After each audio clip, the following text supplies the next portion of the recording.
it's a long, dark, lonely kind of journey in the sense of I came to realization where I compare myself to like or any entrepreneur to Harriet Tubman and holy shit, I can't wait to hear this. You know what I'm saying? The Underground Railroad. You know, that whole thing. I can't wait to hear this. Because okay, what you're doing is that just put yourself in a position like, you know what I'm saying, society creates this plantation for you.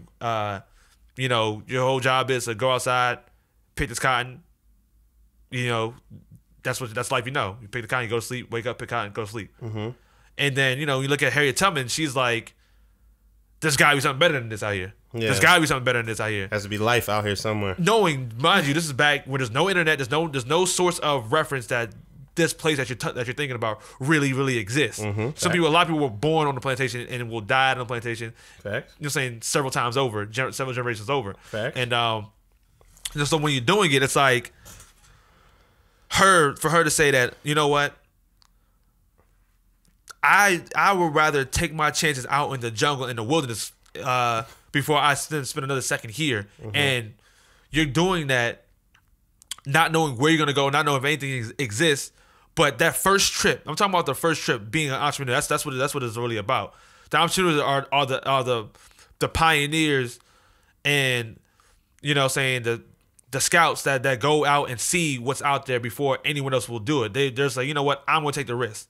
Mm-hmm. Mm-hmm. You know what I'm saying? Like, because mind you, think about Harriet Tubman. It's that like it wasn't like going from Georgia to Richmond or to Philly or whatever, just north of the Basic Distance line. It was like, I believe she went all the way up as north as, you know, Canada. That's where the modern day descendants of the Canadian slaves, you know, the runaway slaves were, you know, in Canada. Mm-hmm. But so just think about the journey she made on foot by herself from the south all the way to the north, hundreds of miles, with very limited resources, no person to talk to, nobody, no nothing, and she found a way, and she created a path for that no one else has ever walked, and they, you know, saying that's why they coined it, the Underground Railroad, and she's doing that, and that's what I feel like entrepreneurs are doing. They are saying that they are going to say fuck the plantation, okay, and I'm going to go make a run for it to those woods. Yeah. Not even though they can even make it to the woods, because like a lot of people can just get shot by just trying to just making a run for it to the woods. Yeah. And she went as far north as the place, and then not only did that, then came back to try to get to other people. But this is really just to embody, you know what I'm saying, the mindset, the state of mind of where she was mentally. We're like, we're going on the journey, and we don't know where it's gonna go. I don't know where I'm gonna end up. And that's where, in that fear, was always like suppressing and limiting, you know what I'm saying, what I was trying to do. Mm-hmm. Until, you know what I'm saying, until recently where I realized that, you know, you just gotta accept it, like, you know, it is what it is. And I think that like that's what the entrepreneurial hustle is about. You know, from your perspective, it's the analogy, I get it when it comes to Harriet Tubman. It's like, hey, I'm not about to do this shit. Like, I'm watching y'all do it, and yeah, this ain't for me. You know what I'm saying? I'm gonna go out here and chase this, and it's worth dying for, because at least I know I lived the life that I wanted to live. Mm-hmm. Even if I spend, and a lot of people can't fathom this. Like, people can't fathom the fact that you and I much rather struggle on our own than be I don't want to use the word slave, but in a sense, it is. Yeah. Instead of being a slave to someone else, because you gotta and answer the same question that I asked you. From my perspective, I looked at it like this: if I gotta spend 30 years at one location to retire and only have $1 million, that shit don't make no sense to me. You see what I'm saying? Oh man. Because if I go out and hustle and I come up with, if I create my own thing, I don't care if you're a party promoter, I don't care whatever it is. If you're doing it the right way, you're making money. How do I know that? Because I've done it a lot of things the wrong way, hence why in those areas I didn't make any money. So to just speak directly to the people that are entrepreneurs and are watching this or will be watching this as time picks up and this show gets doper and doper and doper, as it's already dope now. But what I want to say and what I want to get out is that being an entrepreneur is living to me. It's life.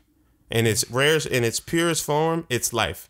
Because life, if you have a job and you happy with your job, then cool. It's just that I don't vibe with that shit. You see what I'm saying? I'll never vibe with it. It's a decision that you have to make, and you're choosing to do whatever. Like people say, well, I gotta do what I gotta do for my kids, so on and so forth. And I get that part.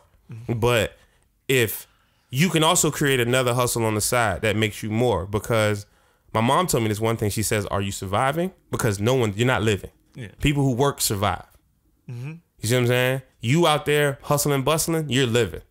Because all this shit that they tell you about in school, your interpersonal communication classes about having to talk to people, having to sell, having to deal with downfalls, having to deal with coming up. That's life. At work, you know what the fuck is going to happen. You're going to go to work. You're going to get aggravated. Sometimes you're going to go to work. You're going to have a good fucking day.